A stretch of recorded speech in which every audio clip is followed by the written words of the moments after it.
eu fiz a mim uma pergunta: o que eu preciso fazer para que eu, diferentemente do rei Jeoás, eu possa ir mais longe e eu possa alcançar a vitória completa e não uma vitória parcial?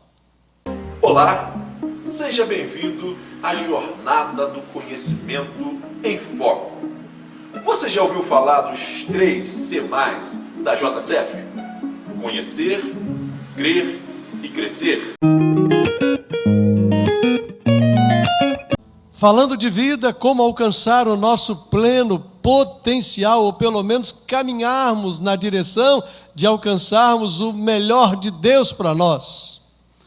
A gente sabe que o ser humano usa, em média, segundo as melhores estatísticas, quando se usa muito, 10% do seu potencial intelectual, do seu potencial de influência, do seu potencial nos relacionamentos.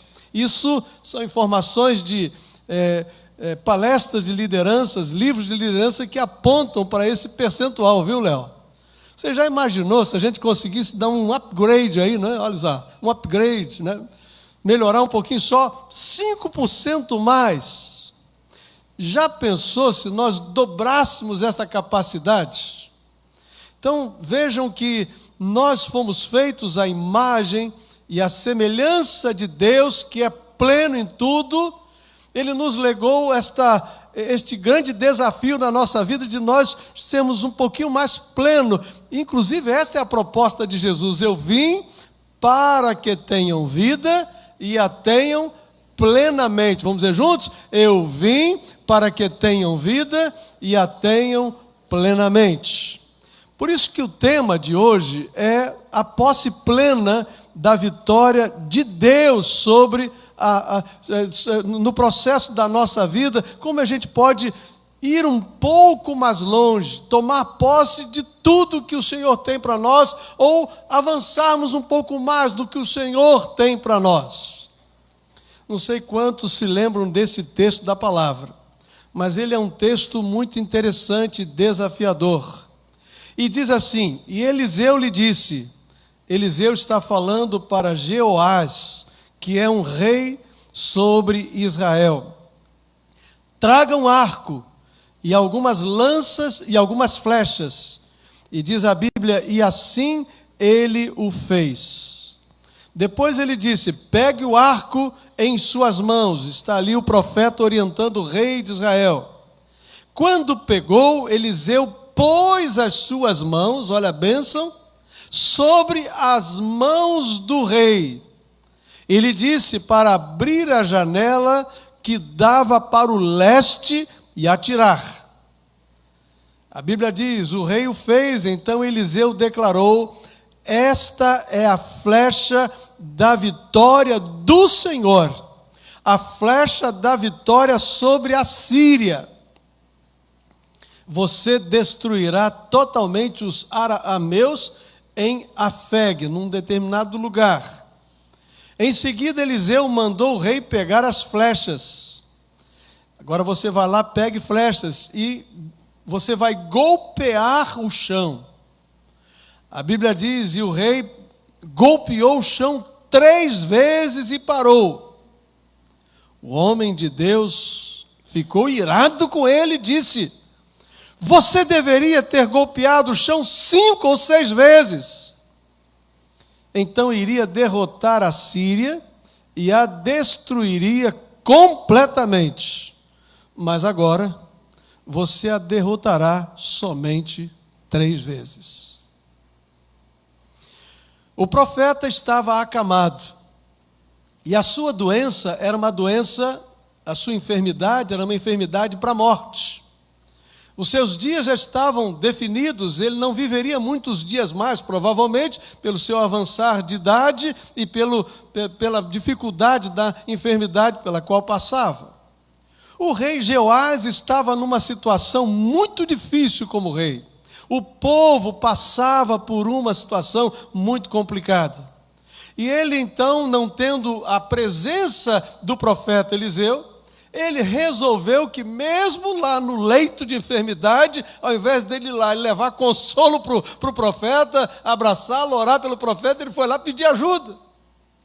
É o papel do profeta de Deus, né? Abençoar. E naquele leito ele diz: e aí, qual é o teu conselho para mim? O que é que eu devo fazer para que o meu reino prospere, para que a gente vença esta batalha? E aí o rei dá esta orientação para ele, para abrir as janelas na direção da Síria. Ele lança a flecha, não sei a que distância foi esta flecha, mas agora vem uma outra ordem: você vai pegar flechas e você vai golpear o chão. E ele o faz uma vez, duas vezes, três vezes e para, e o profeta meio doente, mas ficou irado com ele. Quem te mandou parar? Quem foi que disse para você que 3 vezes são suficientes? Você deveria fazer mais. A sua vitória seria completa. Agora a sua vitória é parcial. Esse texto não é para a gente pensar, para a gente avaliar. Deus queria fazer muito mais na vida do rei Jeoás e na vida do povo.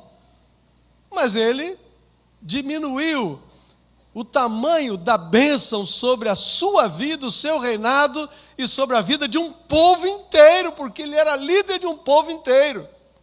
Aqui a gente fala para o marido que tem realmente o seu ambiente de responsabilidade como sacerdote da sua família, mas também a gente fala de líderes que lideram ministérios, a gente fala de empresários que lideram suas empresas. Enfim, todos nós temos em algum aspecto alguma influência sobre alguém. A bênção que a gente recebe alcança os que estão debaixo da nossa liderança, mas também quando nós diminuímos a bênção, também os que estão debaixo de nós são encurtados no alcance dessa bênção, responsabilidade nossa. Eu fiz a mim uma pergunta: o que eu preciso fazer para que eu, diferentemente do rei Jeoás, eu possa ir mais longe e eu possa alcançar a vitória completa e não uma vitória parcial? Talvez se eu juntasse aqui 3, 4 para dar a resposta, vocês iriam conversar aí e encontrar respostas diferentes da minha.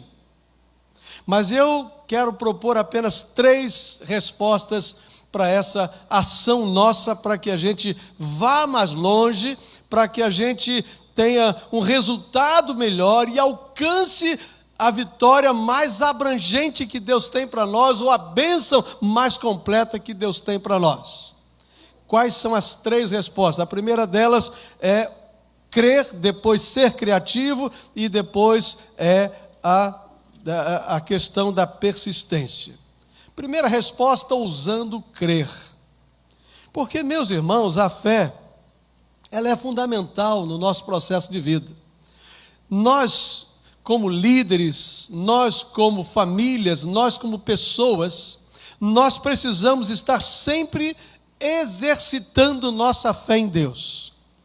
Tudo o que fazemos ou tudo o que deixamos de fazer, em última instância, eu diria até em primeira instância, é a ausência de fé ou porque há a presença da fé.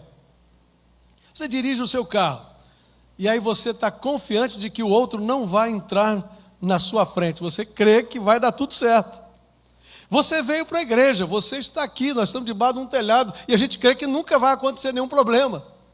E a gente vai para o médico, e a gente submete uma cirurgia, e a gente vai para lá porque a gente crê que o processo cirúrgico vai dar certo. Então a gente vive crendo, a gente vive pondo a nossa fé em exercício, quer uma fé que venha no processo de crer que Deus vai fazer, ou porque a gente crê que o outro vai corresponder, ou que as coisas vão, entre aspas, conspirar a nosso favor. E aí, quando a gente é intencional no nosso crer em Deus, é algo maravilhoso, porque a fé nesse contexto aqui é a nossa capacidade de chegar ou de alcançar onde Deus quer que cheguemos, onde Deus quer que nós alcancemos. Nesse contexto, a fé é ir até onde Deus pode ir, é realizar tudo o que Deus pode realizar. É algo extraordinário. Pergunto eu, o que é que Deus não pode? A Bíblia diz que Deus não pode mentir, porque contradiria dizia a sua própria natureza, né? Deus não deixa de amar. Mas a gente sabe que o nosso Deus, ele é onipotente, onipresente e onisciente. Quando eu creio nele, eu estou avançando no mundo que o ser humano não pode avançar, que é da onisciência. Eu estou avançando no mundo que o ser humano não pode avançar, que é da onipresença. Eu estou, de alguma forma, vivendo uma realidade da onipotência que não é normal ao ser humano, porque coisas na minha vida vão acontecer que eu jamais poderia vê-las acontecendo. Por isso que eu amo a palavra quando diz sem fé. Hebreus 11:6 tem esse texto para a gente, vamos ler juntos?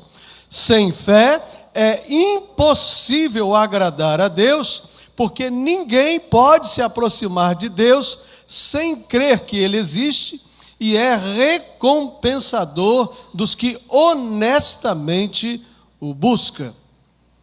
Essa crise de confiança é uma realidade no mundo hoje.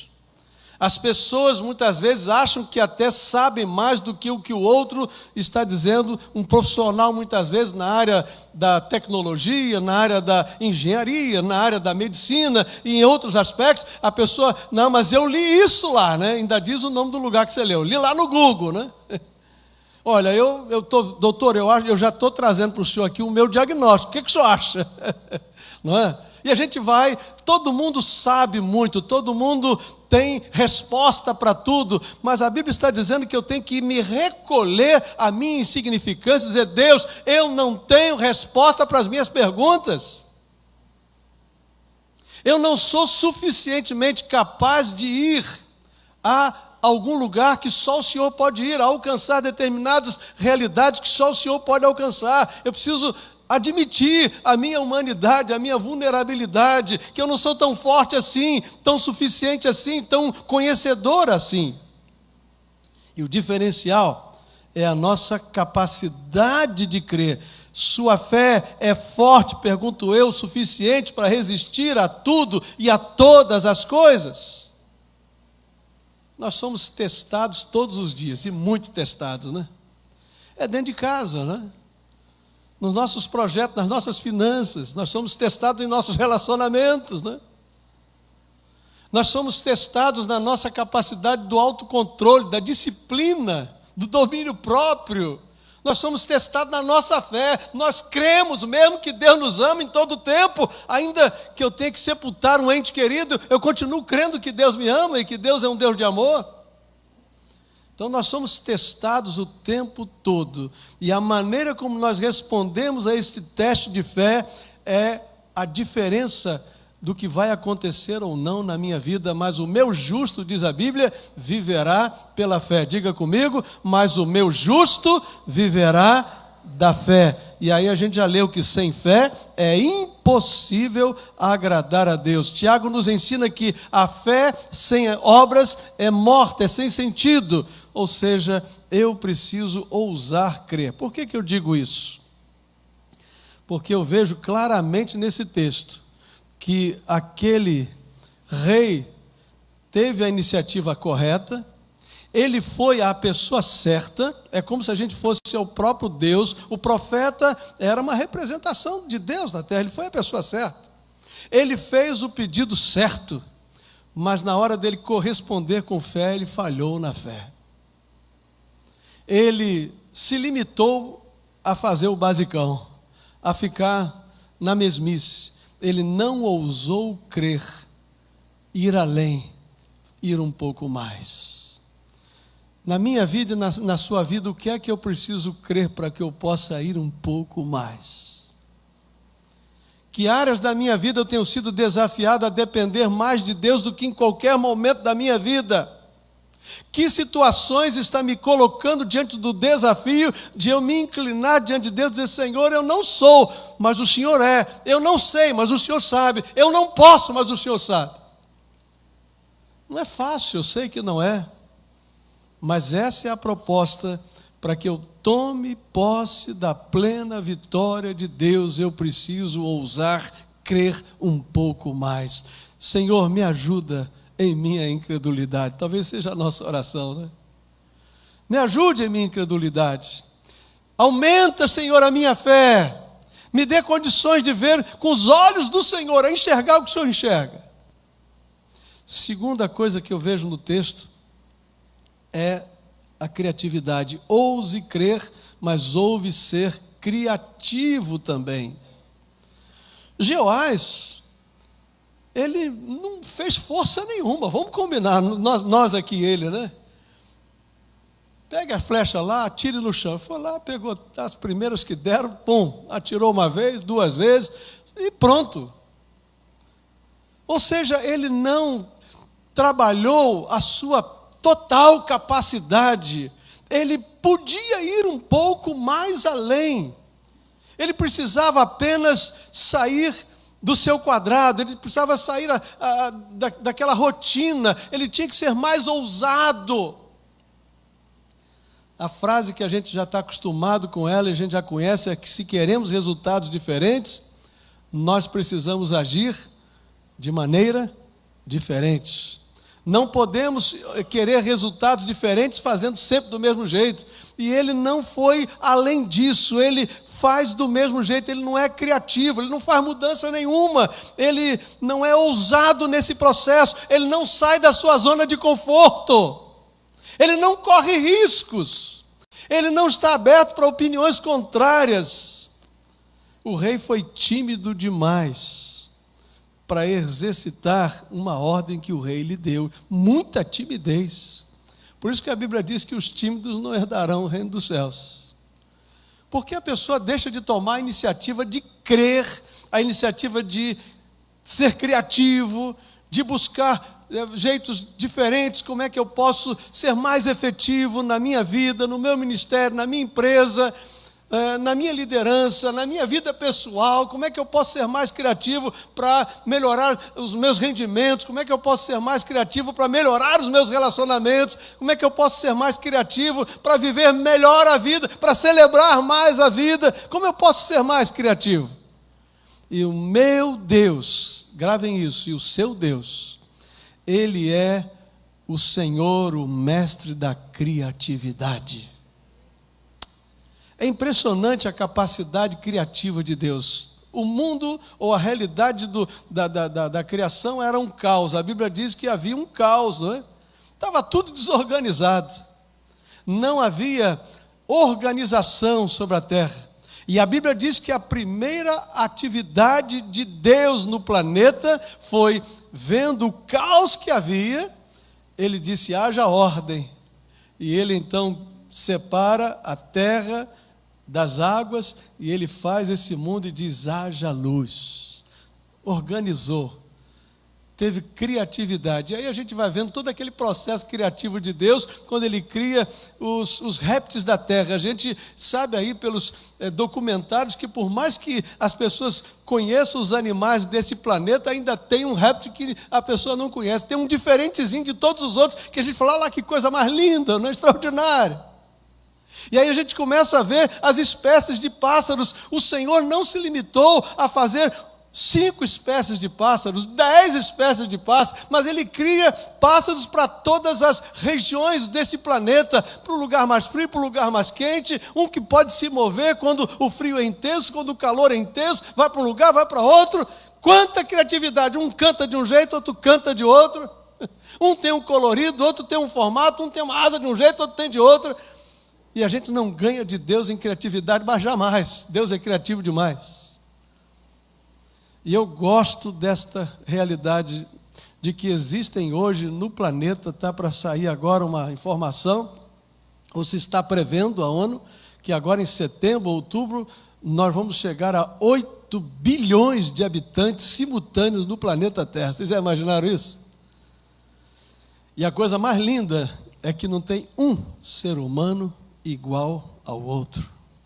Quantos bilhões já nasceram e morreram? Não é verdade? Quantos bilhões?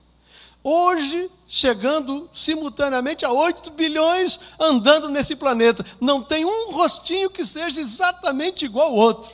Não tem uma impressão digital que seja exatamente igual ao outro. Ou seja, o Deus de toda a criatividade, Ele pode lhe dar um caminho novo que você nunca imaginou passar por ele. Ele pode lhe dar uma direção que você nunca imaginou que teria na sua vida. Ele pode lhe revelar uma habilidade, um talento que você nunca imaginou que tivesse na sua vida. Há sempre um caminho, há sempre um jeito. Deus é o Deus dos caminhos, das possibilidades. Porque para Deus, nós já cantamos aqui, né? Nada impossível é. Diga comigo, para Deus, nada impossível é. E aí tem a ver com a minha vida, com a sua vida, porque a gente tem sempre o mesmo jeito de fazer as coisas. Eu sou muito organizadinho assim e tal, e aprender a sair desse processo, sempre para mim muito desajeitado, muito exigente, né? Mas cada vez que eu consigo sair e encontrar um jeito novo, eu louvo a Deus, eu agradeço a Deus, saio da rotina, da metodologia, do jeito de fazer igual, e Deus sempre nos dará a condição de conhecer, descobrir e fazer coisas novas. Você está precisando da criatividade de Deus na sua vida? Para algum projeto, para alguma situação, para buscar uma solução? Levante assim a sua mão. Está precisando da criatividade de Deus? Pois olha, Deus, o Deus que você crê, o Deus que você serve, é o Deus de toda a criatividade. Ouse ser criativo. A bênção é minha, a bênção é sua. E o brasileiro já o é por natureza, né? E um brasileiro crente não tem razão para não ser criativo. Ele já é brasileiro, ele ainda é crente, olha só. Ele tem um Deus criativo. Agora é partir para cima. Não dá 3 flechadas no chão, não. Se for o caso, exagera, vai para 5, 6, 7, 10, tenta de novo. E a gente já aprendeu que 10% é inspiração, mas 90% é transpiração. Não há criatividade que venha sem trabalho. Você não acorda, no outro dia já está tudo pronto. Não existe isso. A inspiração vem com a transpiração. Se você se dedicar, se você se esforçar, se você pensar, se você se reunir, se você trabalhar, se você ler mais, se você reunir mais, se você buscar mais, se você se aconselhar mais, Deus vai abençoar a sua vida. Ouse ser criativo. E aí então vem a terceira ousadia, ouse persistir. Quem disse para aquele rei que ele tinha que dar 3 flechadazinhas e já, é isso que o senhor queria? Tá. É mais ou menos assim. É tudo que o senhor tem para mim? Sabe? Parece um pouco de preguiça, não parece? Parece que ele desprezou o que o rei disse, 3 flechadas no chão. O que isso quer dizer? Já deu o suficiente, são 3. Mas o profeta disse, por que você parou? E a Bíblia diz que o profeta fica irado com ele. Vem aqui em casa, eu estou doente, estou quase morrendo. Me pede ajuda, eu dou ajuda e você me dá apenas 3 flechadas no chão. Eu é que tinha que estar reclamando que eu estou aqui doente, você me atrapalhando na minha enfermidade. Você está me incomodando no meu processo de morte. E você age desta maneira displicente. Para antes do tempo, você tinha que persistir, só mais um pouquinho. Meus queridos, é normal nós darmos muito mais atenção a uma crítica do que a 10 elogios. É verdade ou não é? É normal. Tem 10 elogios, aí vem uma crítica que você fala, meu mundo acabou. Não tem mais jeito. Acho melhor eu desistir mesmo, está todo mundo contra mim. Não é? A tendência da gente é generalizar, né? Ninguém acha que o que eu faço presta. A minha vida não importa mesmo, e a gente começa a generalizar e para por ali, dá 3 flechadas e não segue com a vida. Ao primeiro sinal de contrariedade ao projeto, à ideia, a gente desiste, e talvez a vitória fosse só mais um pouquinho de persistência, só mais uma ação, só mais uma hora a mais de trabalho, 3 horas mais de trabalho, um pouquinho mais, uma noite só sem dormir, de todas as que você já dormiu inteira, só mais uma. Eu olho para a história do povo de Deus, eu fico impressionado com alguns líderes, como eles foram persistentes. Eu não sei, confesso que talvez eu não aguentaria. O povo de Deus está lá escravo no Egito, 400 anos. Aí Deus responde, vai Moisés para lá, para libertar o povo. Aí Deus diz, Moisés, mas não é assim não, não é só chegar assim e tal, amanhã vocês estão libertos. Não, vai ter um processozinho aí, você vai ter que entrar nesse processozinho aí. Primeira praga, aí o pessoal, agora vai, né? Nada. Segunda praga, e nada, e haja praga, né? Terceira praga, quarta praga, o povo já... Oh Deus, a gente já orou 400 anos, a gente está pedindo essa libertação, o Senhor está se amarrando para liberar a nossa bênção, né? Quando chega a 10ª praga, aí Deus diz, agora pode ir. Moisés teve que crer que Deus iria agir na primeira, na segunda, na terceira, na quarta, só de falar a gente já cansa, né? Na quinta, na sexta, na sétima, na oitava, na nona, só na 10ª praga. Por que que Deus faz assim? Porque Deus não está tão preocupado quanto nós com o resultado final. Ele está preocupado com o meu processo de crescimento enquanto as coisas estão acontecendo. Ele está preocupado com a sua formação, com o seu caráter, que você seja mais parecido com Deus, porque Ele podia fazer assim, tudo acontecia. O outro episódio foi logo ali quando Josué está para encarar Jericó. Eu fico imaginando assim como tem que ter muita fé, não é? Você é líder, Moisés? Josué, sou. Então você vai fazer o seguinte, você pega mulher, criança, grávida, idoso, músico, faz lá uns grupos lá, você vai ficar dando volta em volta do muro de Jericó. Você vai contar, primeira vez, aí lá vai todo mundo, aquele povo todo. Você imagina o povo de Jericó rindo do povo de Israel? Porque é a primeira vez e nada aconteceu, aquele povo devia estar rindo daquele povo. Esse pessoal está achando o quê? Que a gente é o quê? Aí dá uma volta, toca lá, e ora, e anda, e vai todo mundo, e carrega idoso, criança, e 2 voltas, 3 voltas, 4 voltas, 5 voltas, 6 voltas, e nada acontece.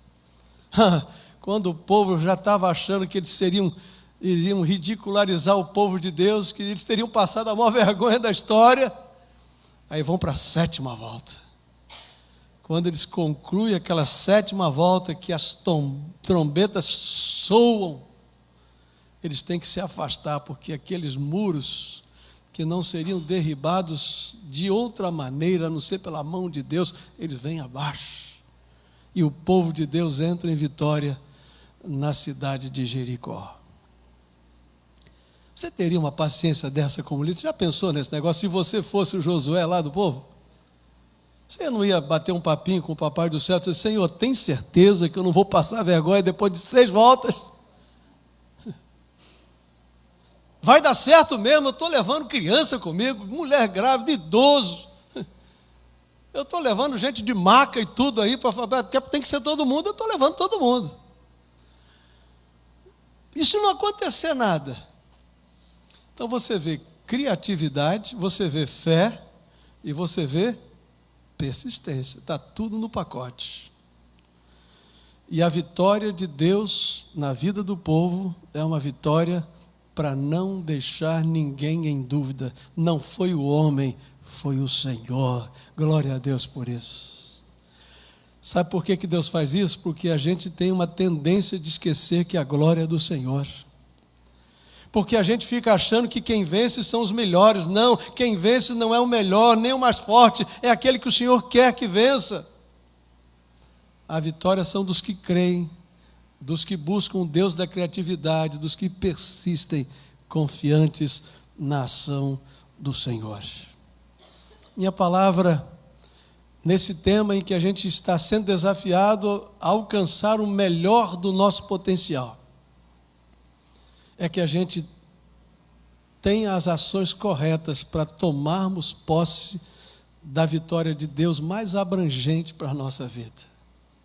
Quero que você pense, você agora está diante de você mesmo, você tem crido o suficiente nesse momento da sua vida? A sua fé está à altura do desafio que você está passando? Você crê num Deus que é maior do que o problema? Você crê num Deus que é maior do que a situação que você enfrenta? Você crê num Deus que pode todas as coisas? Até que ponto e até onde você vai na sua confiança num Deus todo-poderoso? Segundo, você tem se esforçado, você tem transpirado para que você seja inspirado? Você tem se dedicado para que então a sua mente seja permeada com algo novo, uma ideia nova, um caminho novo, uma possibilidade nova? Você já deu o seu máximo? Você tem saído da sua agenda normal e tem ido a uma agenda diferente para alcançar o que Deus tem e quer para você? Quantas flechas você já lançou? São 1, 2, 3 e parou? Ou você quer lançar a 4ª flecha, a 5ª, a 6ª?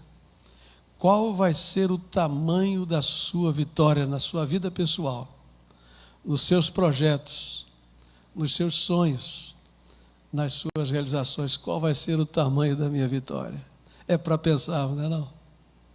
Feche os seus olhos, curve a sua cabeça. Eu queria que você estivesse orando ao Senhor agora.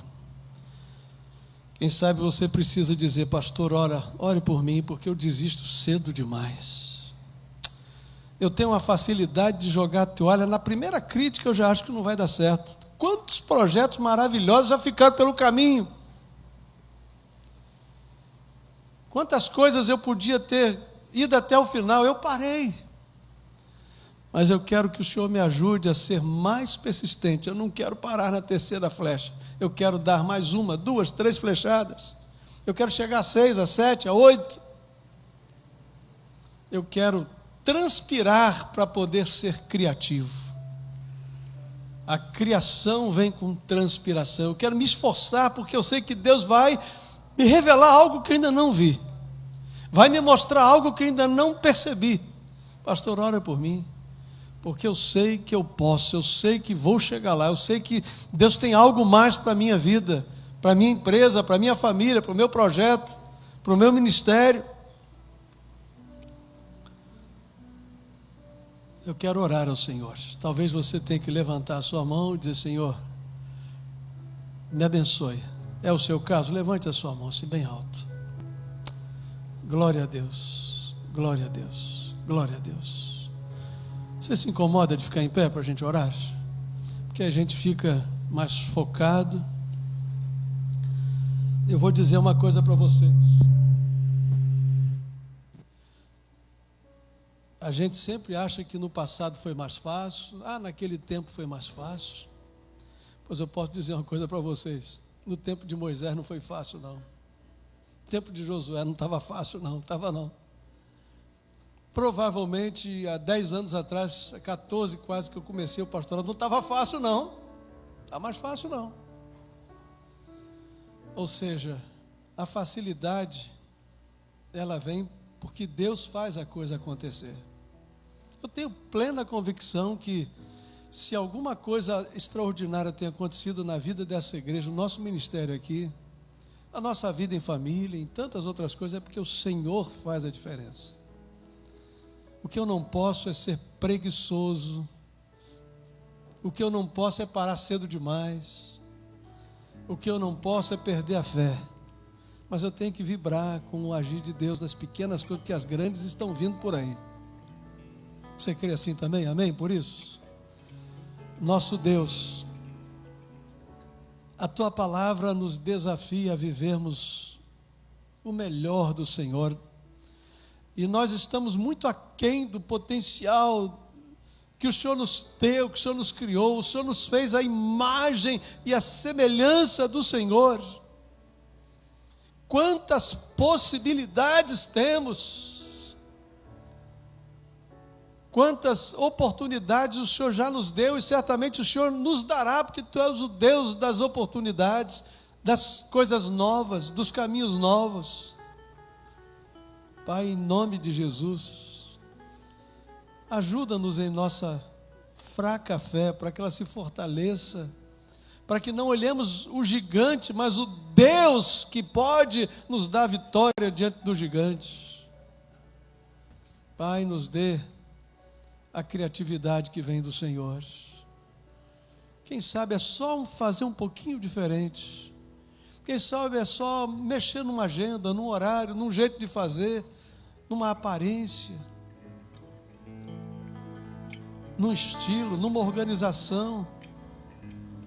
Pai, nos dê a persistência. O Senhor é o Deus que tem planos que se realizam. O Senhor é o Deus que faz promessa e não desiste delas. O que o Senhor planejou acontece.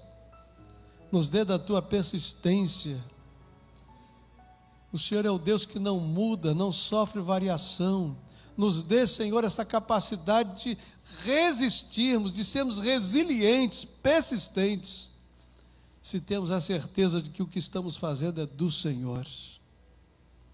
Muito obrigado por esta manhã, pelas mãos que se levantam. Eu creio que Tu me amas, eu creio que Tu amas cada um aqui de um modo muito especial. Que o Teu amor é maravilhoso, é extraordinário. Que Tu olhas para nós e fica imaginando assim, o que eu poderia fazer com este filho, com esta filha? O que esta filha e este filho poderiam ser de diferentes? Como eles poderiam viver melhor do que estão vivendo? Influenciando mais do que estão influenciando. Pai, nos ajude a olhar para o Senhor em retorno com fé, com criatividade, com persistência.